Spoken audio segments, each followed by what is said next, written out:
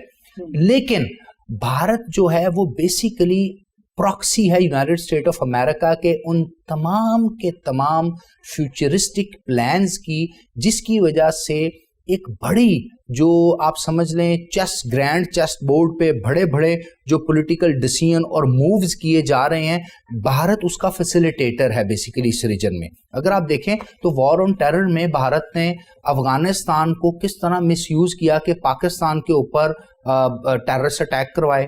Planned قسم کی را کے تھرو ہمارے ڈفرینٹ شہروں میں اور میٹروپولیٹن جو ہمارے سٹیز ہیں ان کو ڈیمیج کرنے کی کوشش کی گئی. اسی طرح میڈیا کے اندر کمپین چلائے گی، Pakistan as a state sponsor terrorism کر رہا ہے، یہ کر رہا ہے، وہ کر رہا ہے. تو بھارت بیسیکلی اس کی وہ پراکسی کر رہا ہے. اس لیے بھی بھارت کسی ایسے ماڈل کا حصہ لانگ ٹرم کے لیے ہمیں بنتا ہوا نظر نہیں آتا جس میں اینٹی امریکہ کوئی ایسی اکنامک یا پولیٹیکل پالیسی چل رہی ہو جو امریکہ کے مفاد میں نہیں. اب امریکہ کی جب اپنی پیوٹ پالیسی آ گئی، امریکہ نے اپنی گرینڈ اسٹریٹجی انڈو پیسیفک میں 2013 میں اوباما نے دے دی، تو obvious سی بات ہے بھارت اپنے بینیفٹ کے لیے تو چائنا رشیا ماڈل یا آسیان کے یا اس ریجنل بلاک کا حصہ بنے گا، لیکن جہاں اس کو اچھی آفر ہوگی وہ وہاں جائے گا. دوسری امپورٹنٹ چیز آپ نے بھارت کا کہا کہ بھارت کو اس کا کیا لاس ہوگا. دیکھیں، جو انٹرنیشنل پالیٹکس ہوتی ہے یا الائنسز ہوتے ہیں نا، یہ کو اگلے 20 سال سوچ کے نہیں بنائے جاتے. یہ کیلکولیشن بڑی چھوٹے سے عرصے کے لیے اس لیے ہوتی ہے کہ ہم نے ابھی کس ڈائنامکس میں چل رہے ہیں اور فیوچر میں کیسے چلنا ہے. جس طرح امریکہ نے کوڈ کی آفر کی ہوئی ہے, بھارت کوڈ کا حصہ ہے, اسی طرح آکس نامی الائنس ہوا ہے امریکہ, آسٹریلیا, یو ایس اے کا, اس میں بھارت اس کا فیوچر میں حصہ بن سکتا ہے. اسی طرح ایک تنظیم ہے جس کو ٹرانس پیسیفک الائنس کہتے ہیں, جو کہ کاؤنٹر کرے گی آر سیپ کو جو امریکہ بنا رہا ہے, کیونکہ امریکہ کی پیوٹ پالیسی ہے وہاں اس کے لیے. تو اگر ہم لانگ ٹرم دیکھیں تو بھارت نے اپنی انڈسٹری کو بچانے کے نام پر, اپنی لائف سٹاک, اپنی ڈیری, اپنی ایگریکلچر جو پروڈیوس ہے اس کو بچانے کے نام پر کہا کہ جی ہم اس سے باہر جا رہے ہیں, کیونکہ اگر ہم اس پارٹنرشپ کا حصہ بنتے ہیں, ٹریڈ فری کرتے ہیں, تو چائنا تو سب کچھ ہمارے ادھر فلڈ کر دے گا. جب چائنا سے ہم ٹیکنالوجی سے بچیں گے تو دوسری طرف آسٹریلیا دیکھیں, ساری کی ساری لائف سٹاک اور ایگریکلچر اکانومی ہے ان کی, تو آسٹریلیا اپنا سب کچھ یہاں فلڈ کر دے گا, تو ہمارے کسان کا کیا بنے گا, ہماری ایگریکلچر لائف سٹاک. اس بہانے سے وہ وہاں سے ریجن سے باہر نکلنے, اس آر سیپ سے باہر چلا گیا, لیکن اس کے پیچھے کچھ اور پولیٹیکل اور اسٹریٹجک ایسے عزائم ہوتے ہیں جو وقت کے ساتھ ساتھ سامنے آتے ہیں. بالکل ٹھیک. Thank you so much doctor صاحب, آپ نے اپنا قیمتی وقت دیا. جی تو ناظرین, یقیناً آپ نے آر سیپ کے بارے میں جانا, اور یہ ایک ایسا ٹیکنیکل ایشو ہے کہ مجھے نہیں لگتا کہ اس ٹائم کسی مین اسٹریم میڈیا پہ یا کسی سوشل میڈیا چینل پہ آپ نے اس ایشو کے بارے میں کسی کو ڈسکس کرتے ہوئے سنا ہو. اور آخر آپ جانتے ہیں کہ دنیا جو ہے اپنے آخری اسٹیپ یعنی فائنل راؤنڈ کی طرف آہستہ آہستہ بڑھ رہی ہے, اور جب یہ پیچیدگیاں ہیں یہ مزید بڑھتی جا رہی ہے, اور ہمارے اس چینل کا اور ہمارے اس پروگرام کا خاص طور پر یہی مقصد ہے کہ ایسے ٹیکنیکل ایشو سے آپ کو وقفے سے آگاہ کرتے رہیں. اسی کے ساتھ اپنے میزبان مجیب الرحمان اور ریئل فیس میڈیا کی پوری ٹیم کو اجازت دیجیے. اللہ نے کے بعد.